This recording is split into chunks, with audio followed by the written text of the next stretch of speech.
Let's take a look at Class Keys. Class Keys serves as a tool to evaluate teacher performance within a standards-based classroom.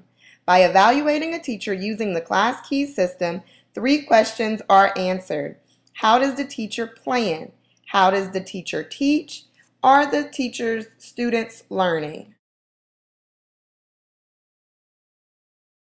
Teachers are evaluated based on 5 strands: curriculum and planning, standards-based instruction, assessment of student learning, student achievement, and professionalism. Each strand is evaluated based on specific elements that should be evident in teaching. There are a total of 28 elements that are evaluated. Each element is evaluated separately based on a specific criteria in a rubric. A teacher can either be evaluated not evident, emerging, proficient, or exemplary based on what the evaluator observes.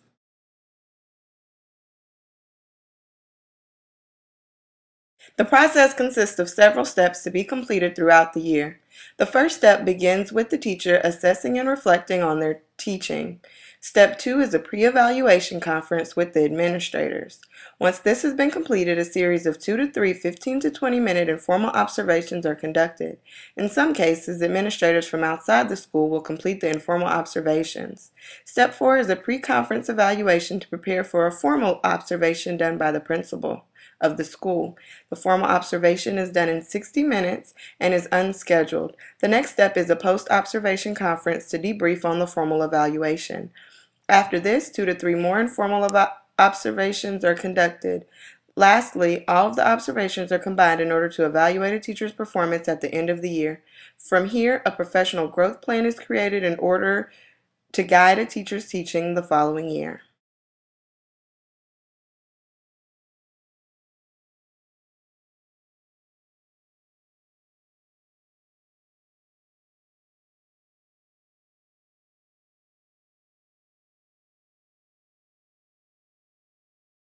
The pre-evaluation conference allows for teacher input before teachers are formally evaluated.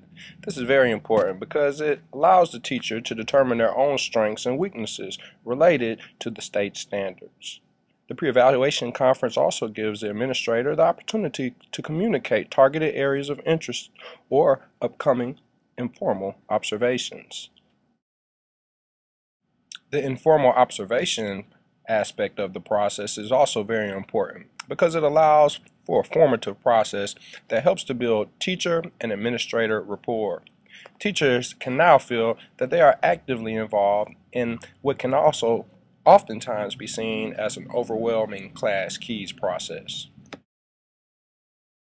After informal observations comes a more formal pre-observation conference. This gives the teacher an opportunity to discuss what goals were actually met with the administrator based on this original pre-evaluation conference. It also gives an opportunity for the teacher and administrator to discuss what did and did not work in the informal observation. The administrator has the opportunity now to discuss key areas of concern. They can also celebrate what the teacher actually did well according to the class key goals. And now for the formal observation.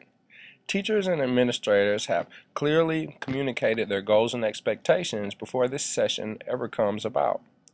The administrator can use their Class Keys rubric to assess the teacher adherence to the previously set goals in the formal observation and the pre-evaluation conference. After the formal observation, a post-evaluation conference is conducted. Teachers can receive quality feedback in regards to how well they met their goals and objectives that were determined through discussion and practice previously. Practice is essential as teachers accept new forms of evaluation. 2 to 3 more informal observations are key before the annual evaluation conference towards the end of the school year. It's important for the instructional leader to be conscious of a few things while conducting this Class Keys process. An administrator needs to be responsible in the following areas. They have to be well versed in Class Keys. An instructional leader needs to fully understand each strand so that they can give their full attention while conducting formal and informal observations. An instructional leader also has to be realistic of what is expected of the teacher in the beginning conferences and informal observations so as not to overwhelm a teacher. An instructional leader needs to be open to the needs and concerns of the teacher during all phases of this process. It's also important to foster an environment where teachers feel that they are being actively involved. Finally, an instructional leader needs to make sure the atmosphere is conducive to a supportive environment as opposed to a teacher feeling like they are being policed or pressured during this class keys process.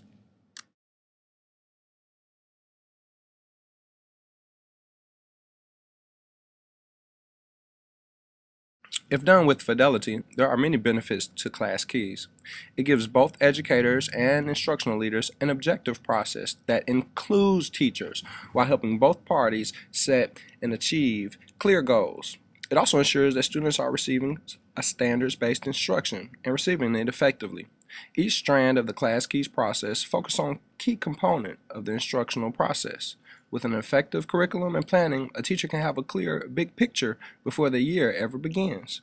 Giving productive feedback to the teacher on how well he or she plans will make instruction more beneficial to both the students and teacher. Quality standards-based instruction ensures that students are receiving, at the minimum, an education that correlates with statewide standards. The formative process allows teachers to make standards even more rigorous and engaging to the students. Assessment of student learning is relevant because research has proven that students need not only to be assessed, but also given differentiated instruction and remediation. The professionalism strand assesses the moral turpitude, self-betterment, and effectiveness of the educator. The student achievement strand is important because it shows the extent to which students are actively engaged and what they are being taught. From an administrator's perspective, Class Keys is an important component that will aid them in having a cohesive model for guiding practices of their instructors. This model allows administrators to move away from their current procedural observations for a more detailed look at the instructional practices that take place within the classroom.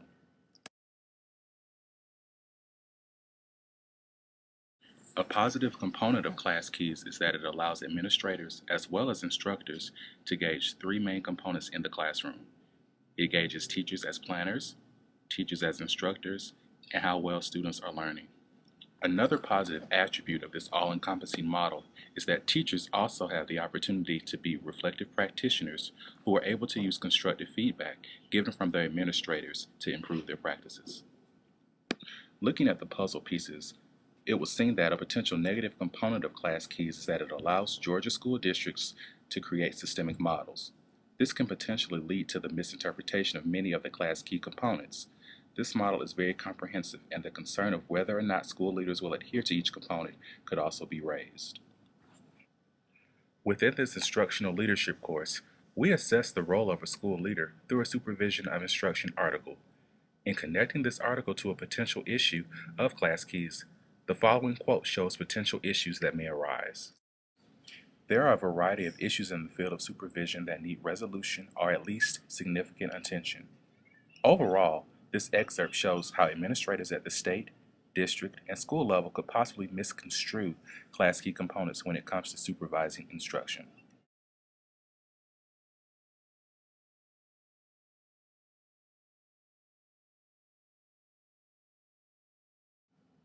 Class Keys ensures teachers complete a professional growth plan which identifies the specific elements relevant to improve their individual practices and ultimately increase student learning.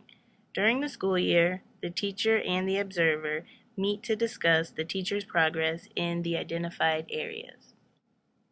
One of the most important components of the Class Keys system is the curriculum and planning strand. This strand focuses on the teacher's decision-making process about planning as well as their content knowledge according to the Georgia Performance Standards.